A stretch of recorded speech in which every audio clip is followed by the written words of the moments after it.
En nombre del Padre, y del Hijo, y del Espíritu Santo. Amén. Dios te salve María, llena eres de gracia, el Señor es contigo. Bendita tú eres entre todas las mujeres, y bendito es el fruto de tu vientre, Jesús. Santa María, Madre de Dios, ruega por nosotros pecadores, ahora y en la hora de nuestra muerte. Amén. Ave María Purísima, sin pecado concebida. En nombre del Padre, y del Hijo, y del Espíritu Santo. Amén. Comenzamos con una breve introducción, una nueva serie de conferencias o meditaciones podrían ser para algo así como un retiro espiritual, y que queremos dedicar a un aspecto de la vida religiosa y a un aspecto de nuestro carisma, que es la perfección apostólica, podríamos llamarlo así. Va a sonar un poco raro que voy a comenzar citando un documento que no es de los que solemos llevar a nuestra oración para meditar, porque es un reglamento, el reglamento de administración. Pero lo hacemos porque nuestro reglamento de administración en la introducción, en la primera parte, tiene realmente mucho contenido. De lo que allí dice sobre el tema puntual de la pobreza, quisiera que tomemos los principios para estas conferencias, para este tiempo de reflexión sobre aspectos de nuestra vida religiosa. Y dice así, dice: antiguamente las abadías y los monasterios tenían en posesión grandes campos y propiedades de cuya renta vivían. Las órdenes mendicantes revolucionaron este aspecto, y abandonando estas propiedades vivían de la limosna de los fieles. Este género de vida despertó la simpatía de los cristianos, conquistando para Cristo muchas almas. No solo la gente que ayudaba, sino también muchos se vieron movidos por eso, a imitarlos, a una vida más perfecta, a elegir la vida religiosa con ese género de vida, y suscitando también gran admiración. Pero también despertó la envidia y el recelo de muchos otros. La historia se repite una y mil veces. De manera que estas órdenes que nacían fueron atacadas principalmente en el modo como vivían la pobreza. Se les decía que no era evangélico, que era exageración. Una de las objeciones era que aquellos que no poseen nada tendrían muchas más preocupaciones en buscar el sustento diario que aquellos que, mediante sus rentas, la renta de algunos bienes, ya tienen previsto ese sustento, mostrando entonces que esto iría en contra aquello del Evangelio que dice: no andéis solícitos por vuestra vida, que comeréis, ni por vuestro cuerpo, con qué lo vestiréis. Y es una objeción muy interesante, ¿no? Porque da vuelta a las cosas, como siempre pasa con las falacias del enemigo del alma y de la vida espiritual, es dando vuelta a las cosas. Porque dice que, claro, si uno vive de la providencia, está preocupado y entonces anda solícito pensando cómo le llegarán los bienes. Pero eso sucede solo en el caso en que uno no confía en la providencia. Eso sucede solo a aquellos que no creen en la providencia. Santo Tomás de Aquino, él sale al paso de todas estas objeciones y responde a esto diciendo que decir eso, en primer lugar, va contra el ejemplo de Cristo, porque el mismo Cristo, él no tenía dónde reclinar su cabeza. En segundo lugar, va contra la doctrina de nuestro Señor, porque dice: una vez que eligió a los 12, los envió a predicar y, entre otros consejos, les inculcó en primer lugar la doctrina de la pobreza. No llevéis ni oro, ni plata, ni dinero alguno en vuestros cintos, ni alforja para el viaje. El capítulo 10 de San Mateo. Pero en tercer lugar, contra el modo de vida que llevaban los primeros cristianos, los cuales tenían todo en común, como consta en el libro de los Hechos. Los que tenían posesiones, capítulo 4, o casas, las vendían y traían el precio de ellas y los ponían todo a los pies de los apóstoles. Dice Santo Tomás que este modo de vida fue posible para la Iglesia en general, la Iglesia de Jerusalén, porque al principio la Iglesia tuvo en todos sus miembros la perfección que luego estaría en unos pocos.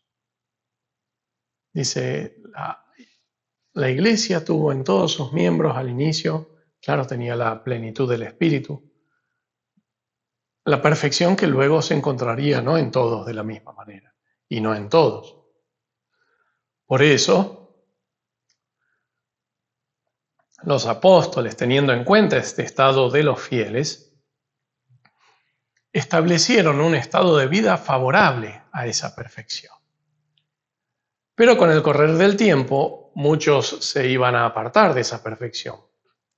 Y una vez entonces que sucede eso, la Iglesia juzgó conveniente la posesión de campos y propiedades.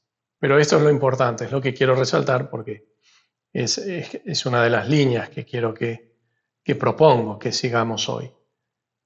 Dice, juzgar conveniente la posesión de campos y propiedades, establecer eso, fue no a causa de los más perfectos, sino a causa de los débiles, que no llegarían a la perfección de los primeros cristianos. Sin embargo, hubo más tarde imitadores de esa primitiva perfección, que careciendo de toda clase de propiedades, vivían solo de la limosna. Entonces, los principios que propongo que tomemos de esto para meditar hoy de una u otra manera y para aplicarlos no solo al tema de la pobreza, sino a la generalidad de los distintos aspectos de nuestra vida consagrada, de nuestra vida religiosa. Los principios entonces son, primero, mirar a la perfección que encontramos en la comunidad apostólica como modelo, en la perfección de la comunidad apostólica, lo que se nos transmite, se nos revela en el libro de los Hechos, también en aquellos libros que hablan de las primeras comunidades, como las cartas de San Pablo, las cartas apostólicas. Nuestro deseo de imitarla. Nosotros queremos ser imitadores de aquella primitiva perfección. También esto nos sirve para entender, para asumir no es la palabra decir natural, pero sí común decaimiento después del pecado original, que se produce desde esa perfección con el correr del tiempo. Como los apóstoles mismos tuvieron que conceder a la debilidad humana que se iba manifestando, tuvieron que conceder cosas. Pero para entender que esas concesiones que surgen y que son en atención a la debilidad humana, no deberían nunca transformarse en principios, mucho menos en ideales. Esto es lo que Santo Tomás descubre, desvela y critica duramente de aquellos que se oponían a la vida religiosa de las órdenes mendicantes. Ellos habían establecido lo que eran concesiones en principios. Bueno, ese es uno de los primeros pasos, quizás del espíritu del fariseísmo, que termina persiguiendo a aquellos que buscan mayor perfección. Y cómo hemos de volver una y otra vez, en espíritu y en obras, volver a esa perfección. Para eso meditamos, para eso nos examinamos, para eso tomamos más tiempo para rezar, nos retiramos, para eso lo hacemos, para encender nuevamente en nosotros el deseo de esa primitiva perfección, de esa primera perfección, para acercarnos más a ella, para decidirnos con la gracia de Dios a imitarla, sea en lo personal, sea en lo comunitario, sea como instituto. Eso que tiene que estar, ese deseo de volver a la perfección primera, tenemos que pedir la gracia de que sea lúcido, de que sea después de un discernimiento espiritual. Porque ha habido movimientos en la Iglesia siempre, pero quizás en las últimas décadas, como un deseo de volver a los primeros tiempos de la Iglesia apostólica, pero en un montón de cosas accidentales que no van a la esencia.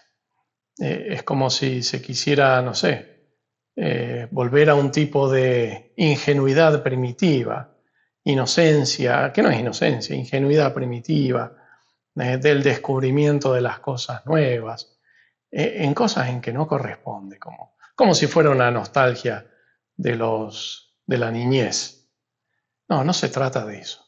Se trata de descubrir dónde está en lo espiritual esa perfección primitiva, esa perfección que los apóstoles recibieron y ellos vivieron en plenitud.